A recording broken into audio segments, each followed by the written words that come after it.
I'm Jennifer, owner of Pearls of Wisdom and co-owner of Mainline Pearls, and thanks for watching this video. This is going to be a simple way to attach your second skein or your second ball of yarn.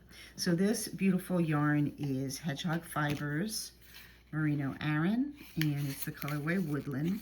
And this project is my pattern Simple Garter Edged Blanket. I'm adding the second skein, so it's just a stocking net in the middle and a garter edge. So I have 6 edges of garter all knit on the edge, and I realized that I cannot finish another row to get to the next garter edge with the yarn that's left from the first skein. So almost as important or more important as how you attach the second ball is where you attach it. So many people make the mistake of attaching their second ball at the very edge when there's garter. So we have our sampler scarf, it has the same edge.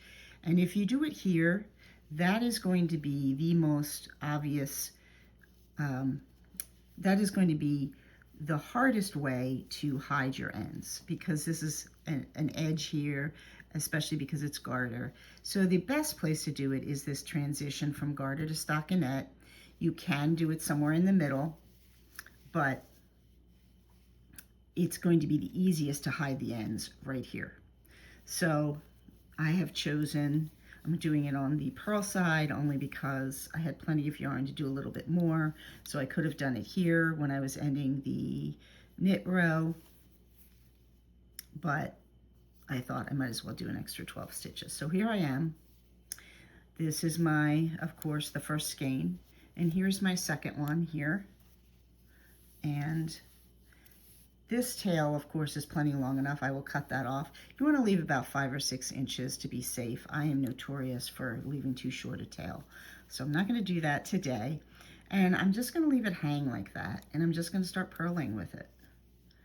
You might want to hold it down so it doesn't, to keep it a little snug. So what's going to happen is when I come around to this other side, this spot is going to be loose. So right here, after I purl and I knit a row, this just gets tugged.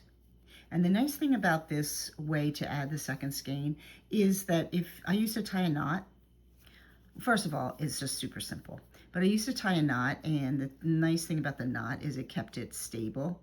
But the negative part is that you choose to tie a knot and then it can mess up your tension. So it can make it too loose or too tight. I used to undo the knot and then weave the ends in, but sometimes undoing the knot is a little tricky. And it's also more work. So if you just leave this hanging, what you're gonna do when you weave them in is you will cross them, make sure that there's not a hole there. And it just is an easy way to adjust your tension and not weigh you down with fancy ways to do this, which there are many out there, but I like to keep it simple. Hope that was helpful. Thanks for watching, and I'll see you next time.